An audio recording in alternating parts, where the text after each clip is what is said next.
Okay, let's do some Q&A. I will take this opportunity to tell you that the market outlook on Sunday is a whole new format with a different rhythm and different cadence. The same information is there, but enhanced and a lot more dense. So let me know what you think about Sunday, but it is something I've been thinking about for a while. Let's begin. Considering the concentration of regional bank exposure in Russell 2000, 8%. I believe if you look at the IWM ETF financials, have a weighting of about 17 to 17.5, depending on how prices finish. Ongoing sector risks in private credit. Does this change your thesis of IWM outperforming SPY? Well, all banks are a form of private credit, really. I mean, the bank makes the loan. The loan is not a publicly traded loan, so you could say it's credit extended by the bank privately to itself, and you want access to those loans, you have to buy bank shares. As opposed to private credit, which is in funds. Does this change your thesis of IWM outperforming SPY? No, it doesn't. I recognize that there is risk in there, but you have risk in SPY. The concentration risk is incredible. I don't think that any one stock in IWM is more than 1%. I think one of the bigger holdings is Bloom Energy, and look at how well it's been doing. In fact, all the quantum stocks are in there. Oklo's in there, Rigetti is in there, Bloom Energy's in there. And I don't think any of them are more than 1%. So you don't really have that kind of concentration risk in IWM that you do have in SPY. You do have much higher beta in there. But no, I don't know that I would be too concerned about that, because I can look at SPY and say, well, aren't you concerned about the concentration risk? It has XLP, staples, which year to date, staples are negative. Has a big sector for consumer staples, which IWM really doesn't have. I think IWM's position in staples, do I have it available? Let me see if I have their term sheet available. IWM, I do. Consumer staples, 1.87%. Extremely low. Communications, 2.7%. If you look at SPY communications, two stocks, Meta and Amazon, Meta and, I think it's Amazon. Meta and, I forget the other one, make up 50% of communications. Huge concentration risk, which you don't have in IWM. Let me see if I can find its highest holding. Right here. Bloom Energy is its largest holding. 0.96 and notional value that it's holding is 683 million. 0.96 is its largest holding. Credo Technology is its second, 571. I just sold puts on Credo today. CRDO. What broker do you use to trade? Interactive Brokers. Regarding the case of the Fed and other central banks of the world, not much mentioning or presenting their stance on AI on the economy. Yeah, there was one email I got, I think earlier this week. Somebody was in Singapore for some conference, and their whole speech was about AI. I forget which one it was. And through it, said businesses are not reporting. This is sort of paraphrasing what they said. Business is not reporting any reduction in staff because of AI. Quite the opposite. Many are considering hiring more people because of AI. And I thought, you're not looking at what I'm looking at. Then I don't know what you're looking at, but you're not looking at what I'm looking at, and you're not looking at what everyone else is looking at. So while it's being mentioned, to me it seems odd to talk about it in not even giving it any head nod as to its risk. But there we are. Do you think the reason for that is Fed or central banks could be concerned of their weakening transmission mechanism? Meaning once Fed starts to talk about AI, private sector may take it too seriously. Thus more lean toward construct their business. I don't know what that means. Operations expectation, based on the pace of AI and its efficiency rather than Fed signals or other monetary. No, I don't think that business leaders out there are listening to the Fed going, okay, they're not saying anything about this. For a minute I thought we should be worried about AI. I don't think business leaders are reading any of the text of these speeches, or for the most part paying attention to the Fed other than when Powell speaks, or when there's a Fed meeting. I think they're paying attention to what matters to them most, which is the level of the interest rate, and not looking towards the Fed for cues about how to run their operations. I don't think they're doing that at all. Average private sector business owner listening to the Fed talking about AI, we'll stop right there. Average private sector business owner listening to the Fed. I reject that statement right away. The average small business owner or average private sector business owner is not listening to the Fed talk about anything. He's unaware of the Fed. In fact, if you took the average business owner and you said name, other than Powell, actually if you said name the chair of the Fed, I'd be surprised if 20% of them could.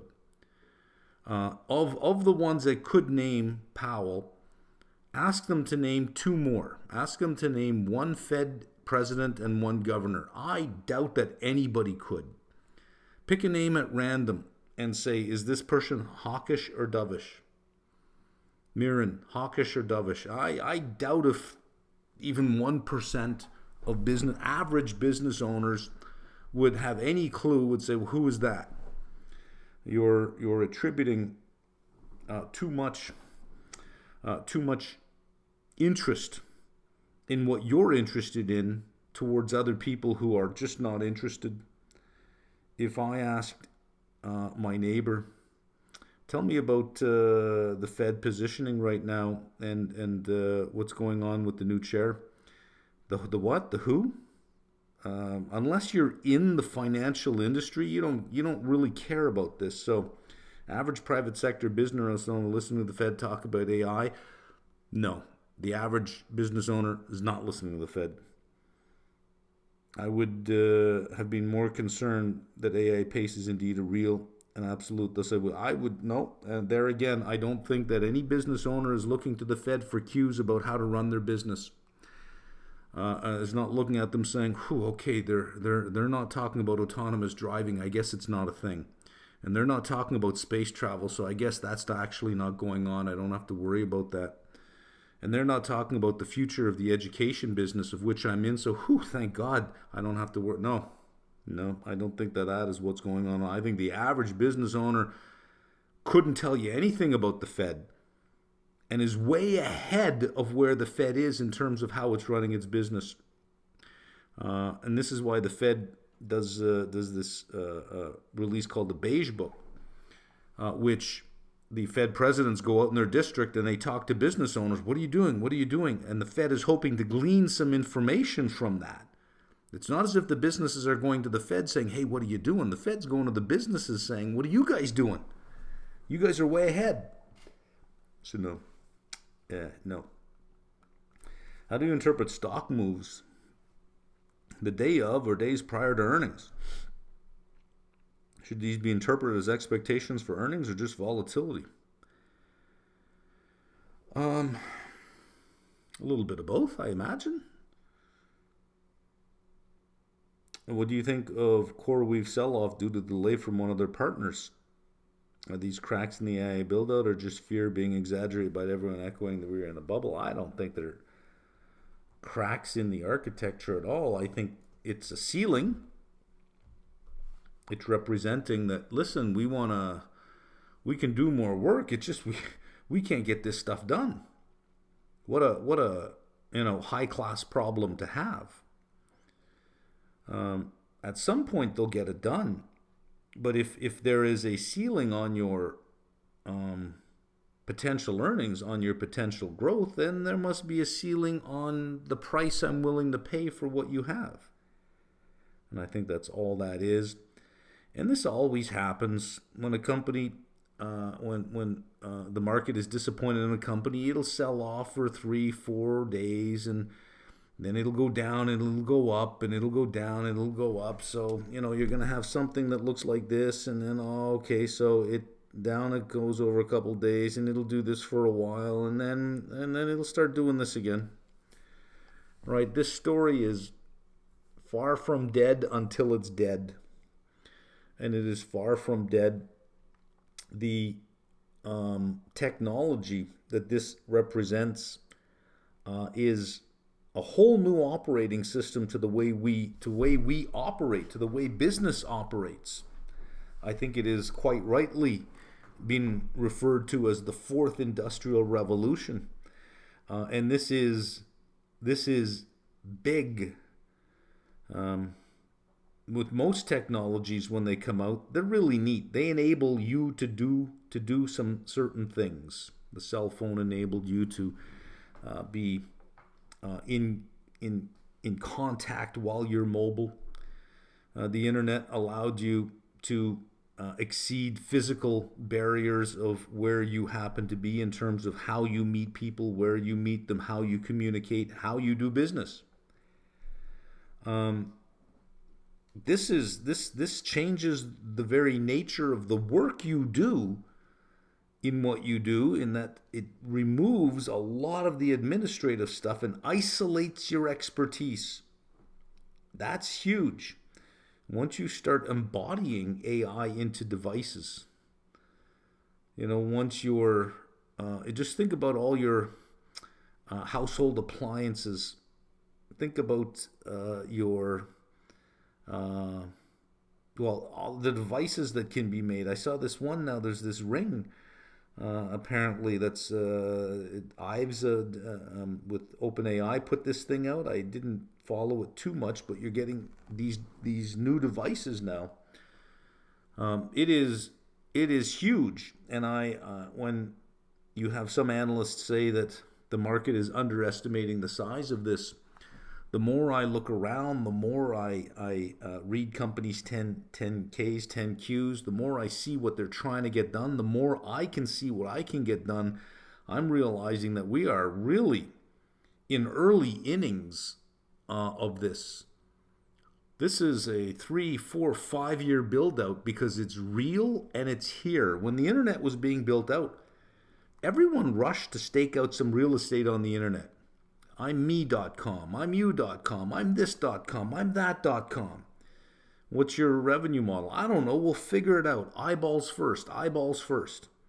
And you'll figure it out later. And even users, I remember at the time, other than email was an immediate hit right away.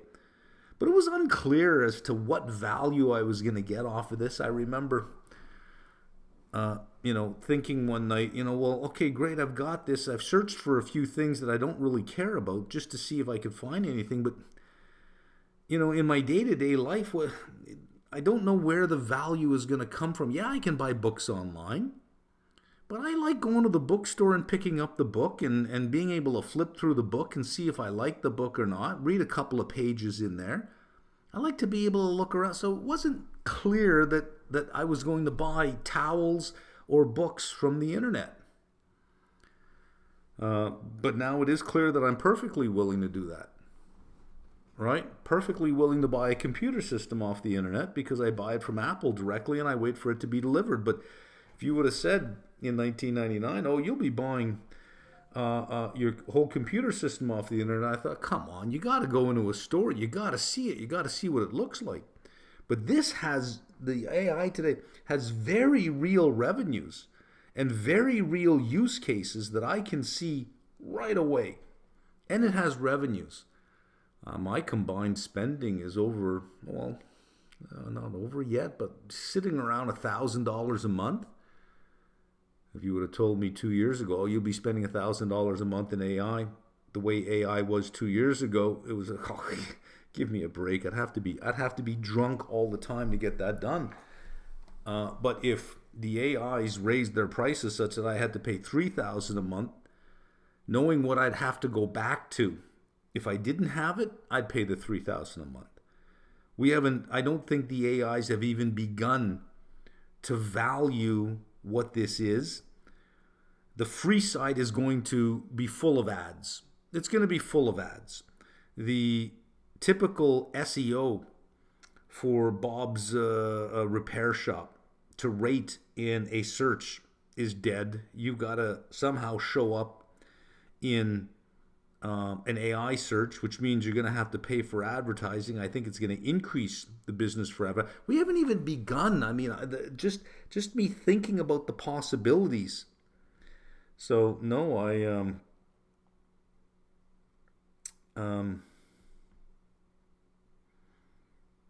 don't think that Coreweave is a symptom of this being over. I think it's a symptom of a demand that is so large that the problem we're having is not a lack of demand for companies' products, but a lack of ability to meet that demand, thereby holding its revenues down. I'm long Coreweave. I sold puts. They'll be put to me. I have no problem accepting them, and I sold in the money puts as well. So after this is all over, I should have about 2,600 long. Woohoo! Perfectly comfortable with that. What is the drawing device you use for your videos? Looks really easy to use. It is Sketchbook. SKETCH. And of course, book. Can you explain a tiny bit, just a tiny bit, the logic of the Fed's EQ expected cuts versus market implied? For example, if the pro-cut candidate gets named in December, not if, the pro-cut candidate will be named in December. Well, will be named. Not if, it will. It will be a pro-cut, a really pro-cut candidate. Would the markets imply a larger cut earlier, even if the person hasn't started yet? Well, yes, they would. Or would the expectation be that the cuts start happening only when the person comes in? Well, the cuts will start happening only when the person comes in.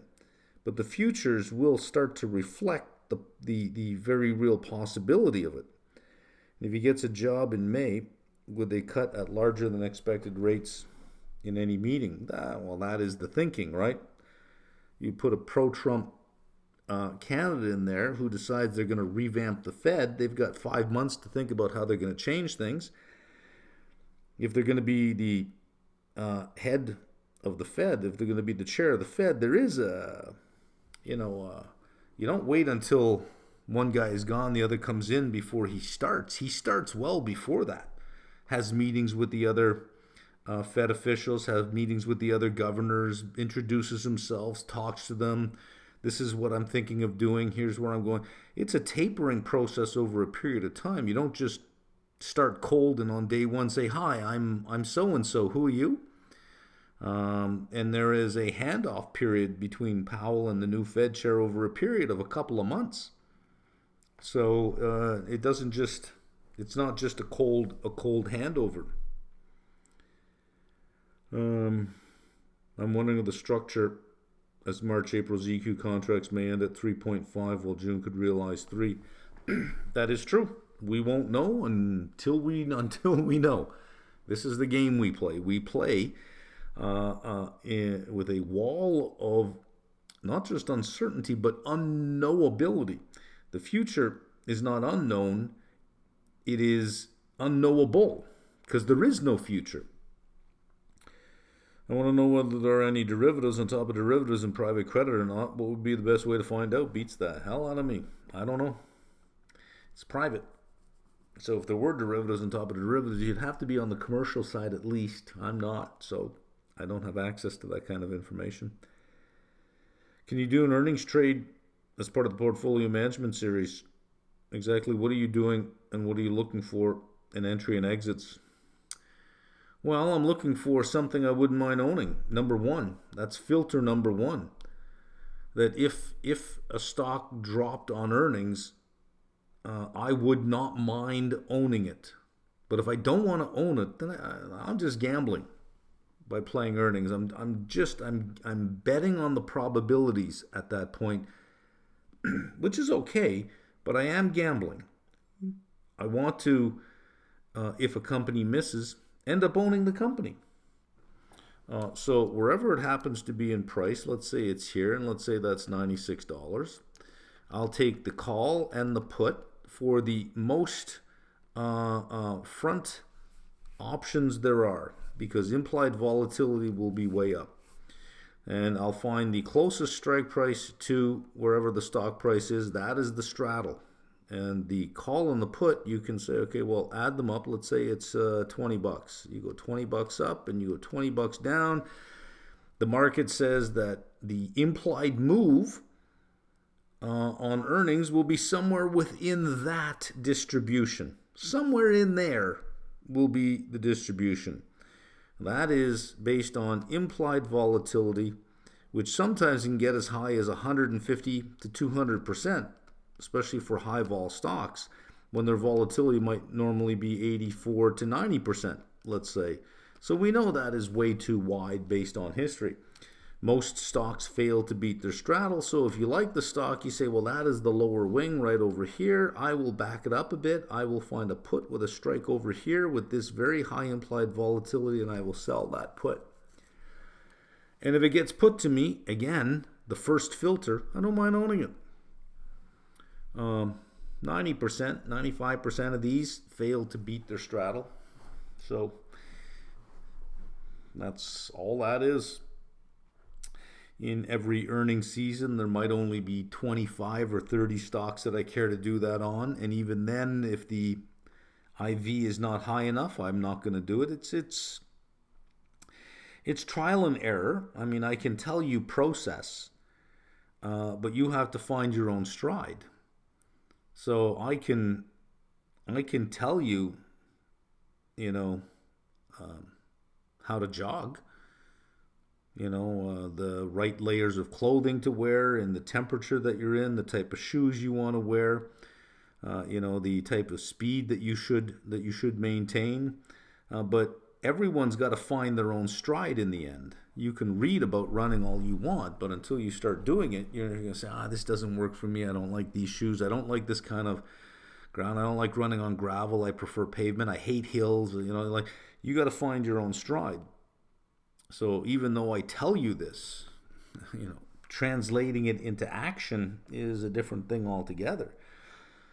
What happens if it breaches? What happens if you're in the 5% and it breaches and moves by a lot? Let's say instead of moving by $20, it moved by $30. It really dropped. What the hell do you do then? One bad move can wipe out 5 or 6 wins. So you have to have plan B already set, which is why your first screen should be, I don't mind owning it. So that plan B is, okay, I own it, but I didn't mind owning it. You don't want to be, most young people who start off trading end up becoming investors. Not because they want to become investors, just because they have a whole bunch of losers in their portfolio that they never want to sell because they don't want to take a loss. So usually when you see an investor with a bunch of losers, they're really little more than a failed trader. I liked Waller, but I think he disqualified himself when in a Bloomberg interview he said it was prudent to go slow and support a 25 basis point rate cut instead of 50. There's no way that both Trump and Besson could have missed that. My question is, how will the bond market handle the Fed credibility issue if it's Wall Street? Who cares? Who cares how they handle the credibility? I don't know what the concern would be. I don't find them credible anymore. They're cutting rates. Who cares? They're cutting rates. The long end of the curve will go up. Not if they buy it. Not if they buy it. They will get what they want, because there is no line in the sand for this administration that they will not cross. Period. End of story. It's going to be ugly. Gold will be $5,000 an ounce because if you try to short treasuries, you'll get crushed. That yield curve is coming down. ZQ is, the effective federal funds rate is coming down. ZQ is going up. TLT will be going up. Everything's going to work out.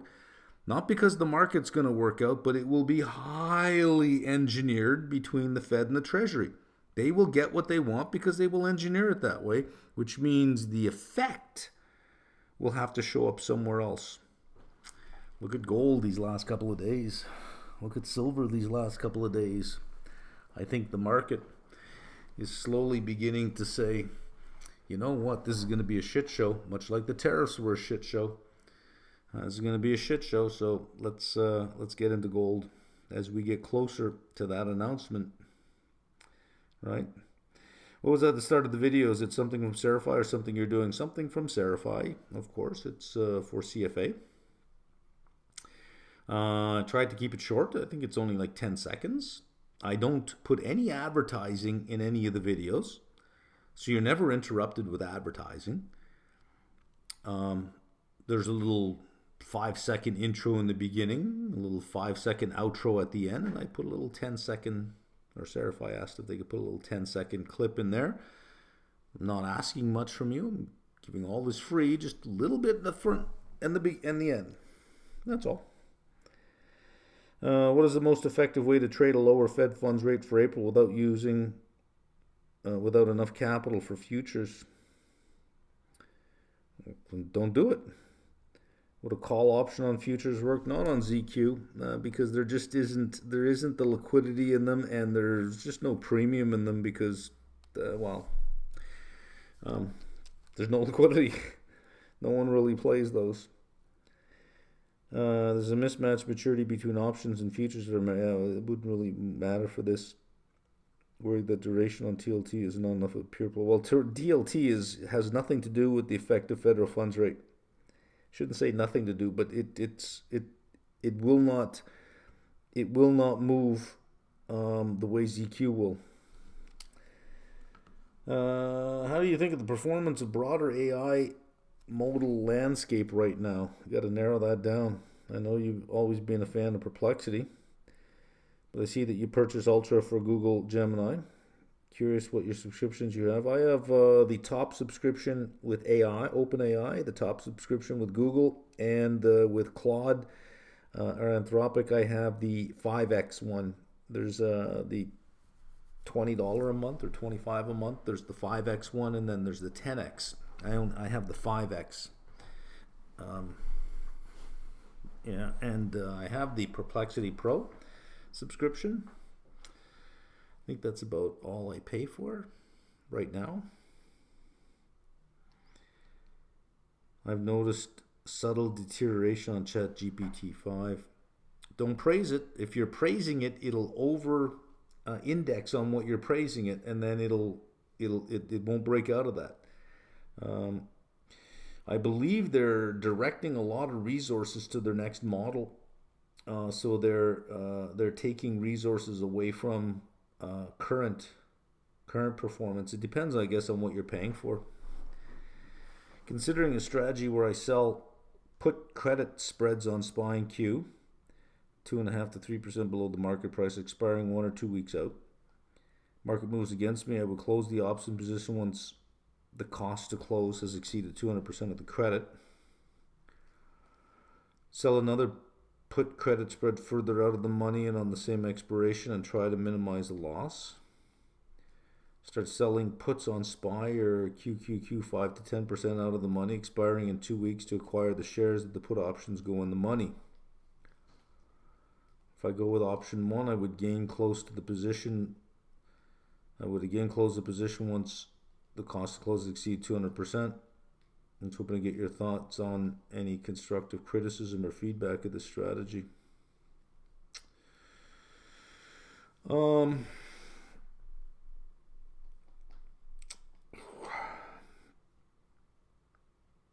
Well, for a trending market, this kind of stuff would work, right? It's small dollars, but at least you're in the game. But you have to believe in a trending market. If you don't believe in a trending market, then this is really gambling, right? And if you don't have the cash to take the underlying, that's why you're using spreads. Um, the nature of the V-shaped recoveries we've had, the one issue I see with it is you could be down 2 or 3% today. You take your loss only to watch us bounce 2 or 3% tomorrow or over the next couple of days. We don't seem to get any follow through on any sell offs. The market talks itself into a frenzy, it sells off. The next day, it talks itself out of it, and up we go. Then it talks itself out of that, and down we go. And then it talks itself out of that, and up we go. That's volatility. The problem I see with 2.5 to 3% below the market price is volatility will probably knock you out more often. So if you have a spread, the most you can lose is the spread. I would sort of think that if you do believe in a trending market, you do have faith in the V-shaped recoveries, you understand there's volatility, that you would live through it and just say, oh, well, it'll recover. And the most I can lose is the spread anyways. I don't know. I seem to think with heightened volatility, and we're going to have heightened volatility for a while, that you would probably end up taking more losses than you necessarily have to, and you've already done your risk management up front by making it a credit spread instead of open-ended.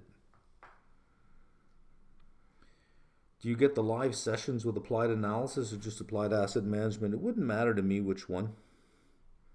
I think if you want more actionable content right away, I would seem to think applied analysis is where you'd want to go. Applied analysis is more cerebral. It is, you're doing your homework. You're doing deep dives on things. You mentioned you work your way out of losses with options like you did with Netflix. Netflix worked out nicely, didn't it? But that requires time and additional margin, right?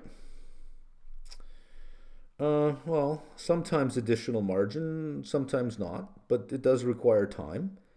But I think what most people don't understand is, let's say that we have a graph, and let's put it both sides. So this is the Y, this is the X.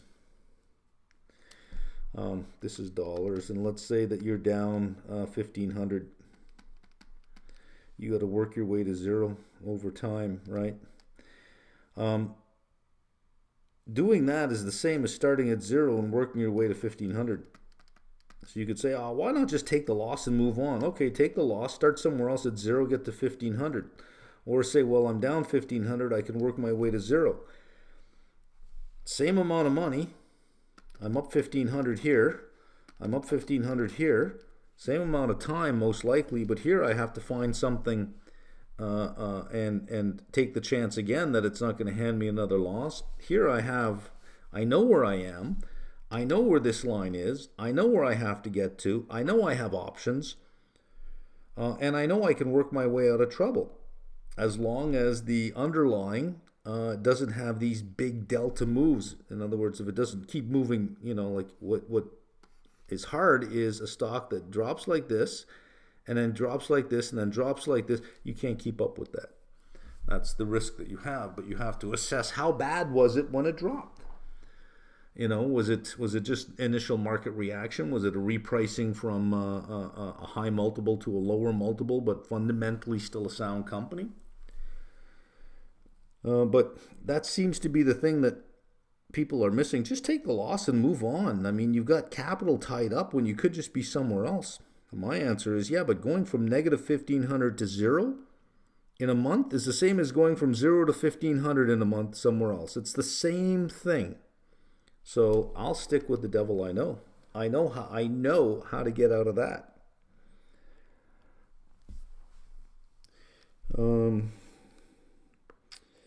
Let's see, you had more capital tied up for a month, which in the best case wouldn't be necessary. That means you don't lose money, but you are giving up the return you could have earned on that capital. No, I'm not. and I'm understanding this correctly. No, because cash isn't going to pay this much. The recovery I've had in Netflix has been great. In fact, I've now not only just made back what I was underwater by, but now I'm in gains.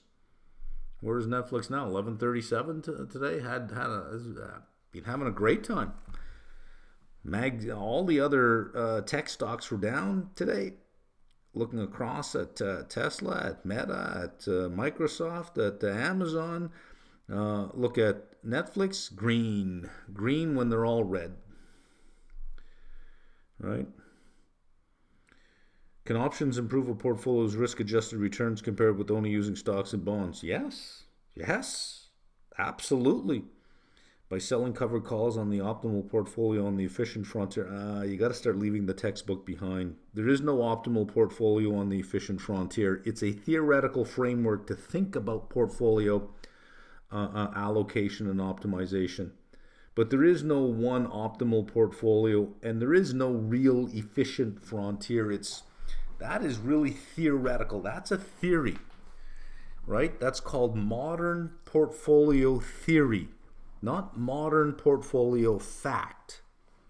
Well, what good is theory if the real world doesn't match it? Theory gives you a way to think about a complex world in a much more simpler way and directs your actions in a direction, not a single point on some efficient frontier that you can actually measure. That doesn't exist. It's just a way to think about it. That's all. It's a way to think about it that's useful. How's that sound? Is it possible to obtain higher returns for the same level of risk? Yes. So the resulting portfolio lies above the efficient frontier. Well, it wouldn't lie above the efficient frontier. The efficient frontier would just be moved. But yes, you can get higher returns. Well, to get higher returns for that same amount of risk, that's alpha. When you start using options, you're actually changing the risk that you have.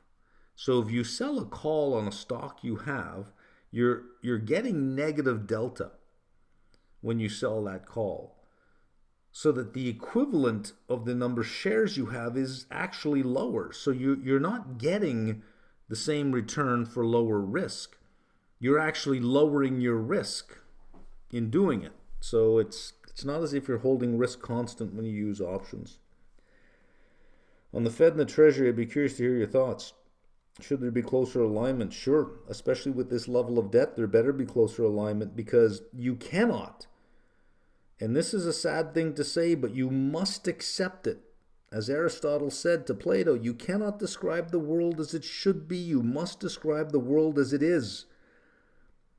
And the world as it is you can't count on your politicians to solve the debt problem. You cannot count on them to do it. Forget it. Get that out of your head. It's not going to be solved. None of them will do it. All of them will deficit spend, because that's how they get elected. That's how they keep their job. Screw you. You're not important to them. To any politician, you're unimportant. You're only important every 4 years when I have to vote for you. Then suddenly you're important. I'll promise you this, I'll promise you that. I'll roll up my sleeves and I'll unbutton my tie and make it look like I'm a man of the people, and that I'm really listening, and that I'm walking in the streets with these people, and I'll have photo ops of me serving burgers at a picnic somewhere. And once I get elected, fuck you. You think I'm going to serve you burgers? Shut the fuck up. I'll promise you all sorts of things. And I'll deficit spend, because in the next 4 years, I'll go back and say, I gave you this and I gave you that. And now keep me in office and keep me in power. Right? So there is an Aristotelian view of the world. You cannot count on your elected officials to do the right thing when it comes to the level of debt. And it is the future of your whole country. This will take you down. You want to know poverty? Right? Have a debt crisis. No one will lend you money. Government services cut. People unemployed. Oh, it's an ugly, ugly mess. So you want this tight integration, because they're the only ones that are going to solve it. They're the adults in the room. So yes, there should be closer alignment. Well, let's say it. Let's say it like Plato would say. We should live in a world where it would not be necessary for there to be closer alignment. We should live in a world where we extract in taxes from the people the necessary funds to deliver the services required and nothing more. That's the world as it should be. The world as it is, not even close. So, being that we don't have the Platonic ideal, we must face the Aristotelian reality. And yes, there should be collusion between the Fed and the Treasury. In a non-Trump regime, and under the assumption of competent government, is a higher degree of alignment that big of an issue? Well, it doesn't matter. Trump is doing what every politician has done for the last 50 years in the U.S. Squander U.S. equity. Squander it. Deficit spending, deficit after deficit after deficit after deficit after deficit, to the point where you have areas of the U.S. with crumbling infrastructure. You have people living in the street. You have an opioid, or had an opioid crisis. You have, I think, a drug crisis. You have the highest healthcare costs in the world with some of the worst outcomes. And you're the richest country in the world, and you owe so much of it to other people. That is mismanagement to the nth degree. And that is democracy. It slides always slides in the direction of populism.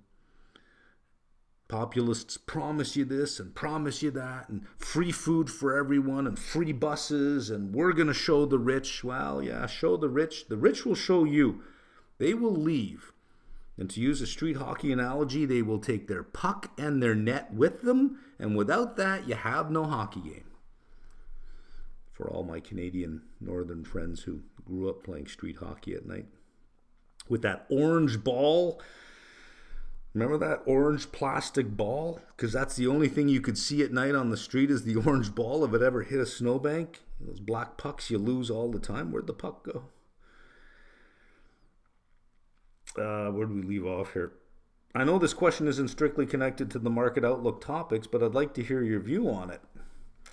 I believe the current administration will not give up the tariff stream in the future. I agree with that. With a shrinking labor force, let's pause there. Is the shrinking labor force now a function of immigration policy? If it is, then this is an event, not a trend. Is it a function of the reproductive rate? If it is, then yeah, that will be a problem a generation out. So shrinking labor force, okay. I'm not there with you, but okay. And rising automation driven by AI, I'm with you there. Tariffs effectively act as a tax on commerce that extracts income from citizens. Yep, without being labeled as a tax, everyone knows it's a tax. Would you agree that such measures are likely to persist or even increase over the coming years? Yep. What about equality and the redistribution? Equality. I mean, well, we are born most unequal. And truth be told, go stand in front of a mirror and say you want to be absolutely equal with everyone. No, you don't. You want to be unequal. You want to be better looking. You want to get the better girls. You want to be smarter. You want to be richer. You want the faster car, the better clothes. You want to be most unequal. I don't want to be equal.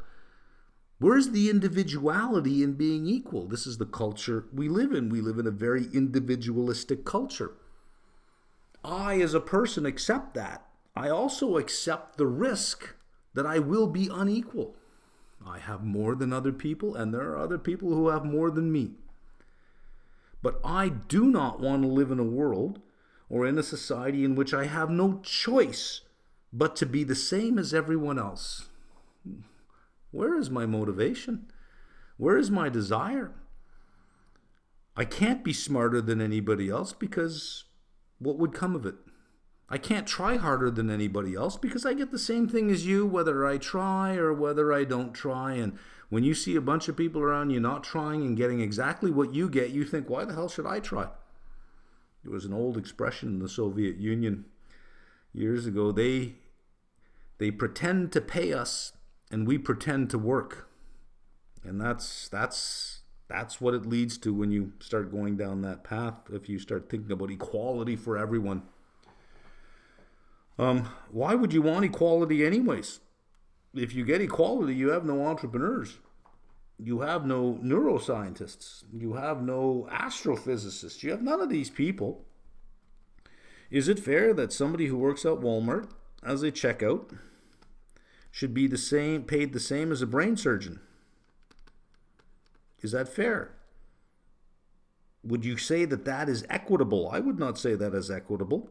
It is equitable that the brain surgeon makes more than the Walmart checkout. Well, there's a source of unequal outcomes, right? Equitable outcomes, but unequal outcomes. We've lived with the term equity for so long. What a terrible, terrible word that is. But we are built most unequally, and I want to be unequal. I don't know about you. I want to be unequal. I want to live in an environment in which I have the real possibility, if I work at it, of being unequal. So let's. Who cares about equality and redistribution? Redistribution is a terrible word. State-sanctioned redistribution is a terrible word. I redistribute my income all the time. I have staff. That's me redistributing my income. That's me paying them my money. I went and bought a car. That's me redistributing my income to the dealership. The dealership employs people. That's the owner of the dealership redistributing that money to its employees. And of course, some of it had to go to GM to pay for the car. And that's GM taking the money and paying its employees and paying all its parts suppliers and redistributing that money to them, and the parts supplier saying thank you, and then paying its employees and redistributing the money to them all along the chain. Income tax, income tax, income tax, income tax on every redistribution. Every employee along the way that gets paid. Should I not choose my own distribution or redistribution? And when I spend money, I'm redistributing it. State-sanctioned redistribution beyond what it costs to run a government. Look, you got to pay for the standing army. You got to pay for your elected officials no matter how bad they are. You got to pay for the court system. You got to pay for the criminal system. You got to pay for the police. You got to pay for the infrastructure of society. I agree with that. There's your tax. But when the tax goes further and says, now we're going to redistribute because you're doing too well, so you should be punished by us not allowing you to redistribute the money on your own. We'll redistribute it for you, thank you very much. And they tax me not to run the government, not to run the state, but simply to take from me and hand to somebody else.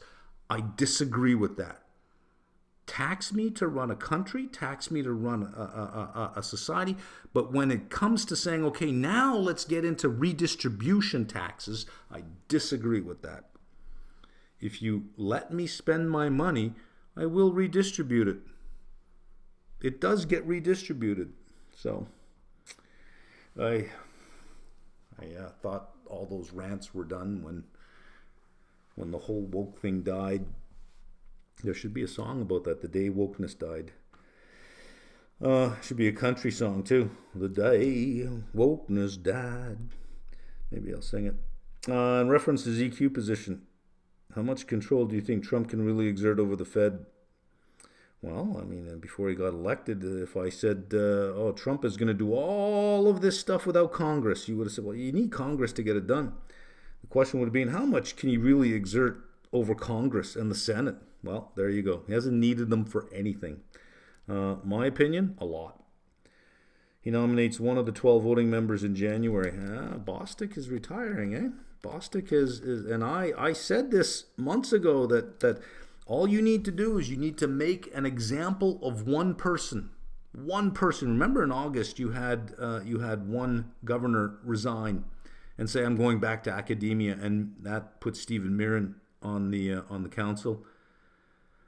And all you got to do is make an example of one. Lisa Cook, I guarantee you her legal bills every month, and other people have to be seeing the trouble she's going through and knowing that can come to their doorstep. So either they fall in line or they resign. I said this a while back.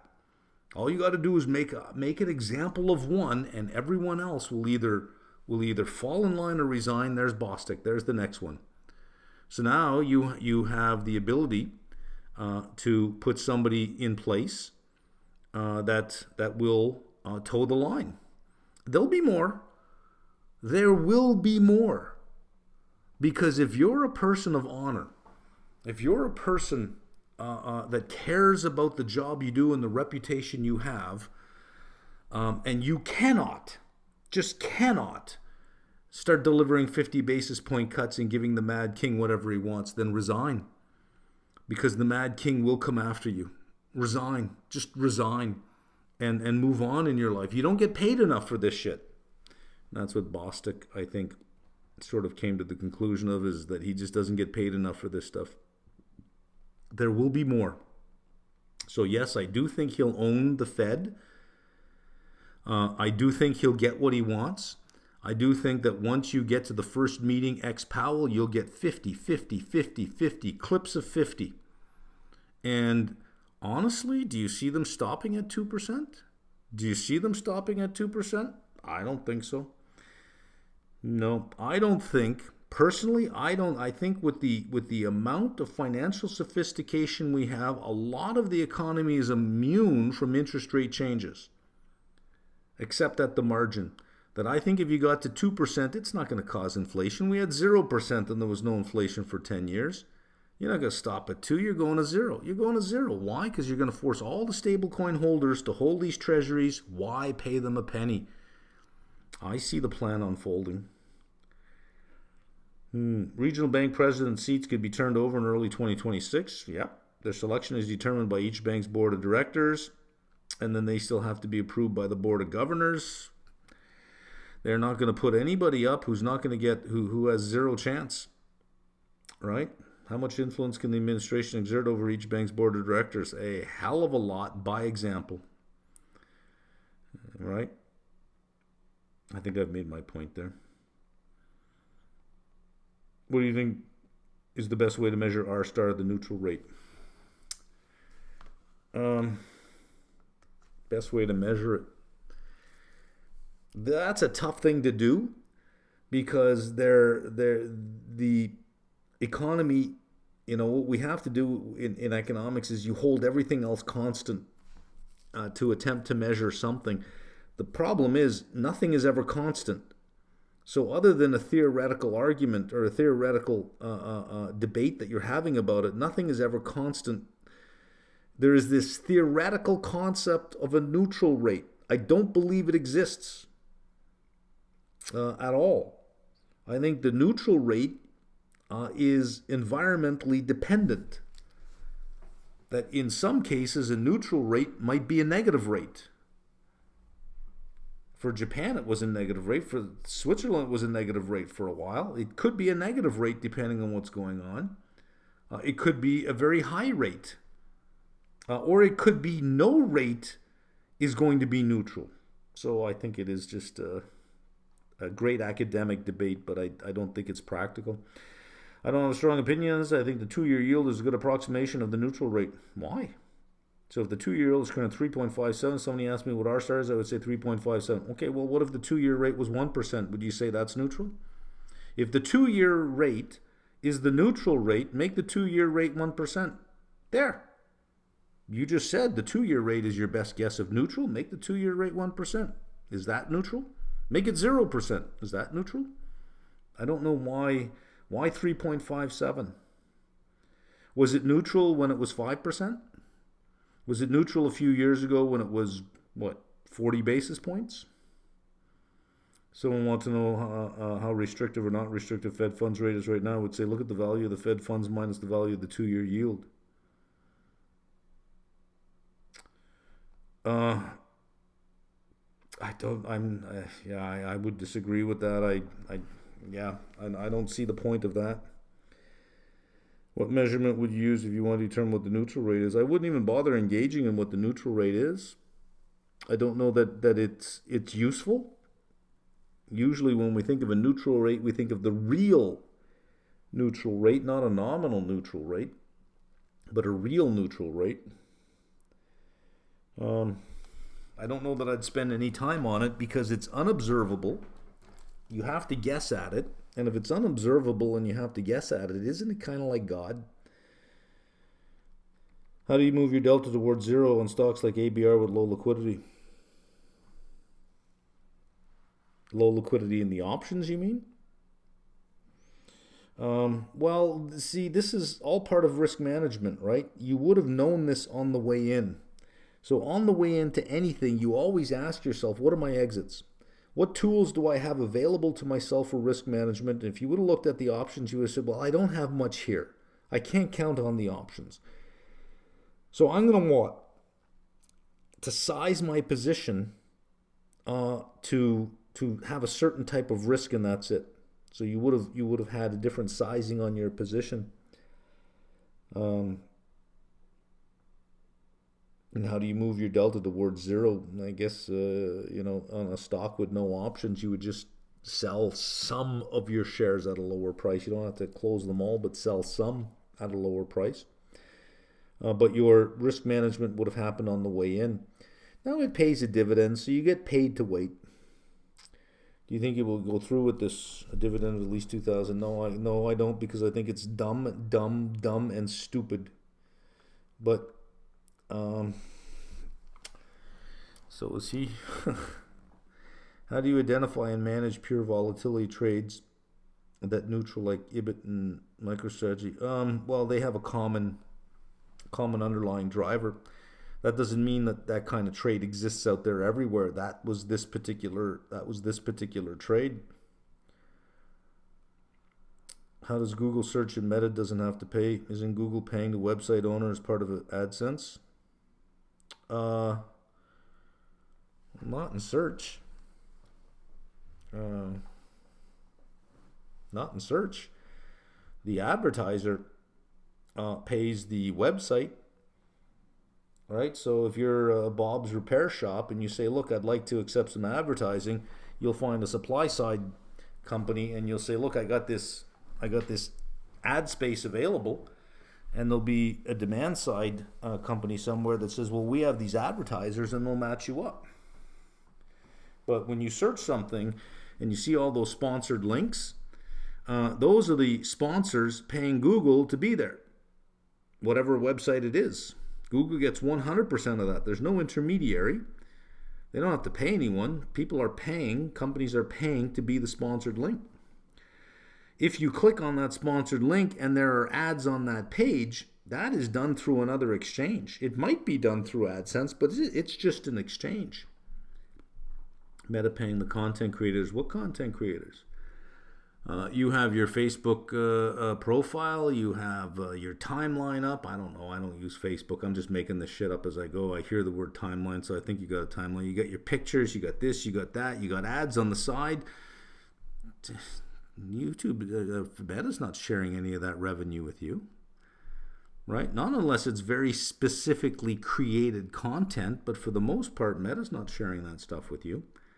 So there's huge engagement on there because everyone has filled out their profile. Here I am, here's my pictures, here's what I've done, here's where I've been, here's what I'm doing, and there are ads all over the place, and none of you get any of that, right? You said you use your personal account for live data, but you trade your corporate account. Is this because of the cost of live data feeds for professionals? Yep. Why do you have your assets in a corporate account instead of your own personal account? Legacy artifact. What's the benefit of having them on a corporate account? In Canada, none. You've said you kept some of your assets in Morgan Stanley because you get intrinsic benefits. Which are those intrinsic benefits? Some things are private, right? Mind your own business. Will be interesting to see how the yield curve reacts when QT ends. Last time Fed stopped QT in September. 10-year yield rallied about 50. Cart before the horse, my friend. The Fed did not stop QT, and then this happened. The Fed stopped QT because the money market went crazy. So they stopped QT and immediately started buying. I think it was like 75 billion a month for like 6, 7, 8, 9 months in a row. They reacted to what the yield curve did. The yield curve did not react to what they did.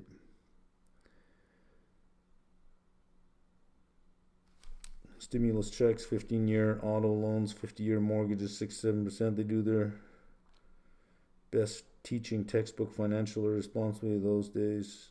This is how you create future commies. You discussed a few weeks back about the benefits of going back and rereading academic material, whether CFA or other textbooks, and having years in the field getting real experience. And you mentioned how the information will almost jump off the page at you. Can you talk more on this? I don't know what more I can say on that. How does this type of learning differ from reading material of which you have little background knowledge? Well, if you're reading something that you have no background knowledge on, what questions are you answering? You have no real world questions to answer. If you have a problem and you find something which starts talking about how to solve your problem, you're reading it. It's like, okay, I get it. You know, like it's speaking to you. But if you don't have that particular problem, for example, go read on holistic treatments for skin cancer. And just read it. And then next week, try to remember anything you read. You're not going to remember a damn thing. You forget 95% of what you read. Why? Because you don't have skin cancer. But if you did, and you started reading about holistic treatment, all of a sudden, all this stuff will stay in your head because it means something to you at that time. Hey, that sounds interesting. Maybe I'll try this. Maybe I'll try that. Why? Because you have that problem. You have that problem. So once you do a tour of the real world, you will have problems. You may not be aware of them in the sense that this is a problem, that's a problem. When you start reading it, and you go, the stuff that you completely forgot is there, and suddenly you realize that I knew this all along. I knew this. I simply forgot all this stuff. So if you have no question, if you have no problem, and I'm giving you the solution to a problem you don't have, for you, they're just words on a page, right? They have no life. Bloomberg or CNBC? Bloomberg. I know you're less involved in MMCFA business now, but maybe you can advocate for a change in archiving videos. I have no influence, so it wouldn't matter what I said. So I don't need to read the issue with it. I would have no influence. So I have ever heard that you used to play momentum back in the day. How did you do it, and could you explain a bit about the different types of momentum? Are you still using that strategy now? Because I notice you rarely have momentum plays in your pick. GM? My God, GM. First thing that jumps out of my head. That's momentum, GM. I have a ton of momentum. My God. Doesn't this strategy contradict the idea of buying on red day, selling on green? No, it doesn't. Momentum doesn't mean you have to buy it on green days. That's not what momentum means at all. You could have a stock that's going up, and then on a day where it pulls back, you say, okay, I'll take that, and it continues to go up, and then it pulls back. Okay, I'll take that. You know, it's like you don't have to be buying here, right? You pick and choose when you want to buy. But no.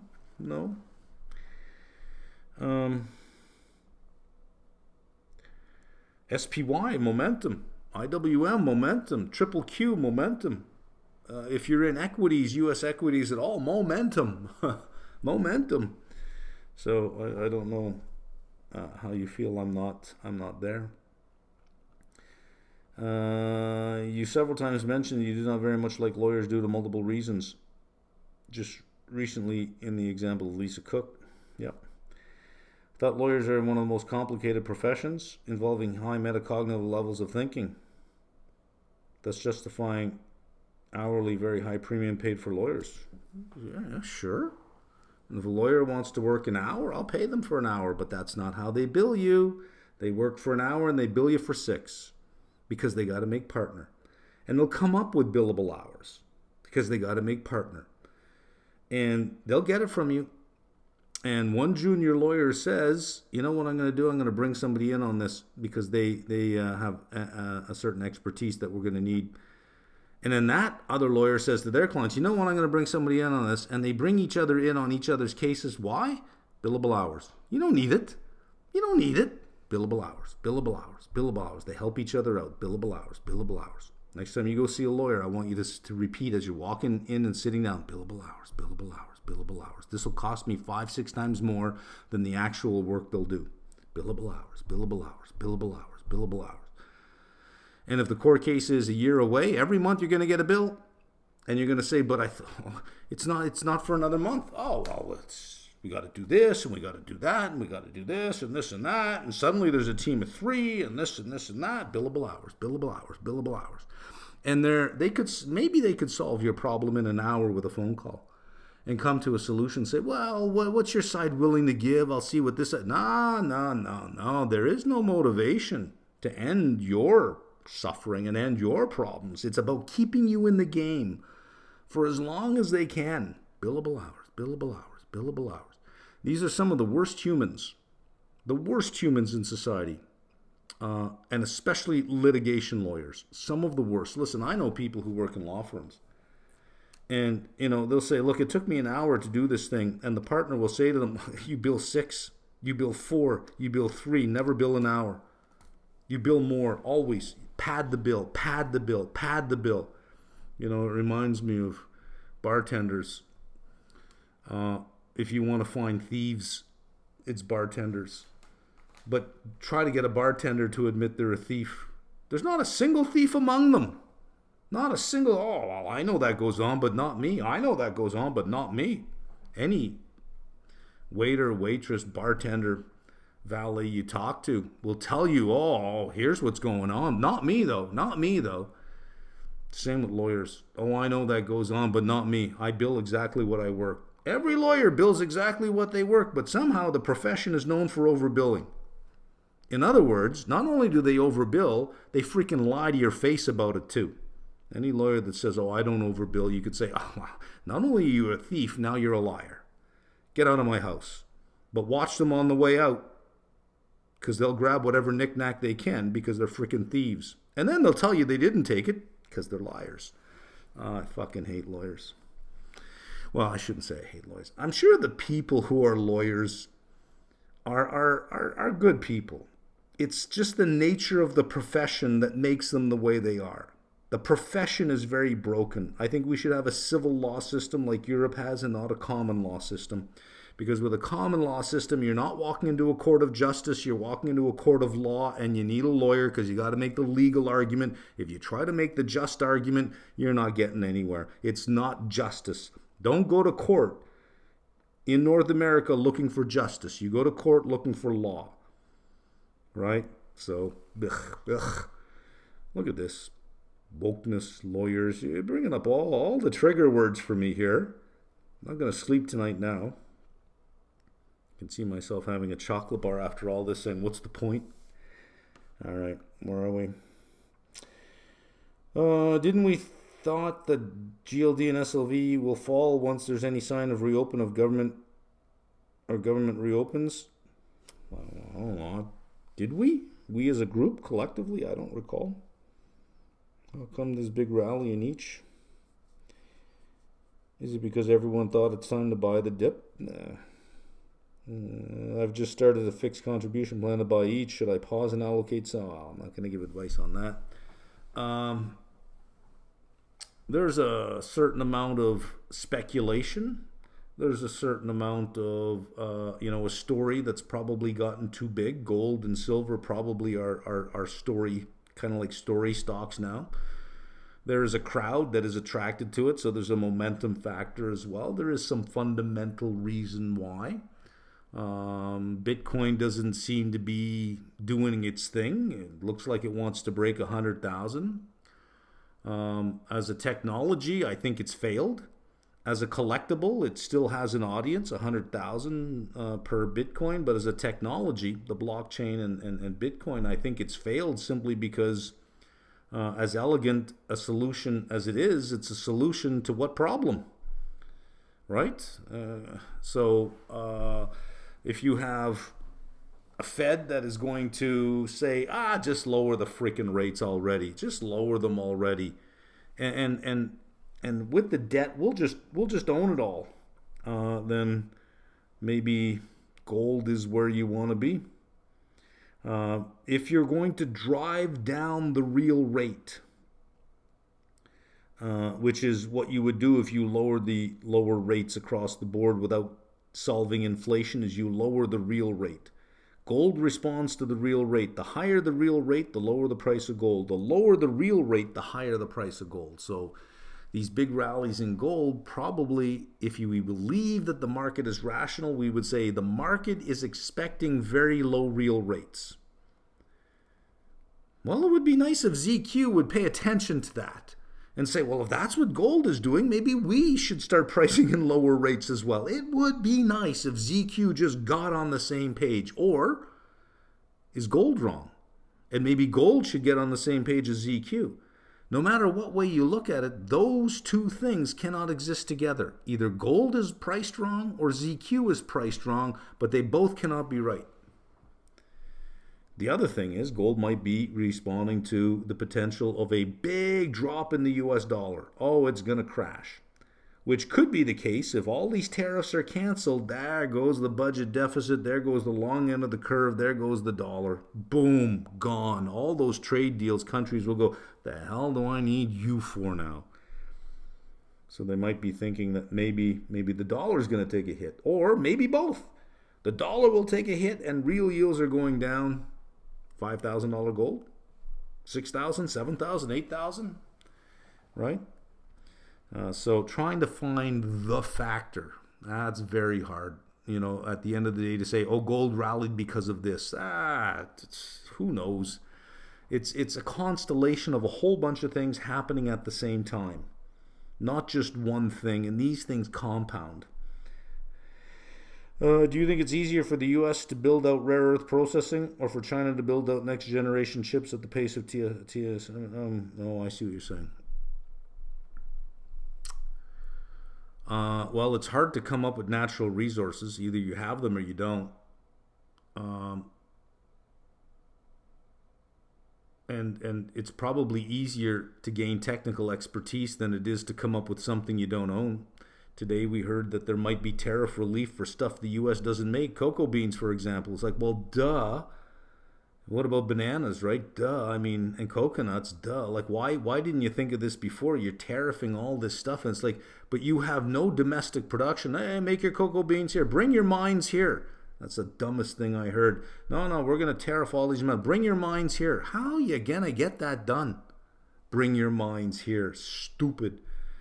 So this could be just, the beginning of a step to say, well, what about these rare earths? Maybe they're realizing that, look, even if we completely execute flawlessly, given where we're going, we don't have enough of this stuff. We need Canada, we need Australia, we need Brazil, we need all these other countries if we're not going to use China. We need all these other countries. Tariffs are just going to make everything super expensive for us. Because if we're going to give a floor price, man, it's going to drain us. So, if the U.S. had to do it themselves without relying on other countries, I'd say I'd probably bet on China getting technological skill faster than the U.S. somehow coming up with resources in the ground that simply don't exist in economic formations at this point in time. And look at that, 7:26 on a Wednesday night. I think I'm done. Just a reminder, Sunday, the company we will be that will be in the spotlight is Rocket Lab, and you'll see the new format. I spent a lot of time on this. It's been a month as I've been developing this new format, and I ran through it last week. I thought, okay, I'm almost there, and I think I got it now. So we're going to unveil that new format on Sunday. And then a couple of weeks after, I'm going to introduce an email list that you can join an email list such that the company that I'm doing, whatever spotlight I'm doing on the company, because I release these Sunday at around noon, you will get an email Saturday with I do these infographics for applied analysis, 40 points about a company you should know, and they're all AI prompts in certain categories. Some are about strategy, some are about financials, but they're prompts. I will email this to you on the Saturday before the Sunday release, so you'll actually get the PDF if you want it. That'll be over the next couple of weeks. I just got to find a good email service provider, an ESP. Which what was the one that I was looking at? Maybe you know something about these companies. Let me tell you which one I was looking at here. I'm looking at this one here. Looks like the most comprehensive. It's called Active Campaign. Wickedly comprehensive. There are cheaper ones.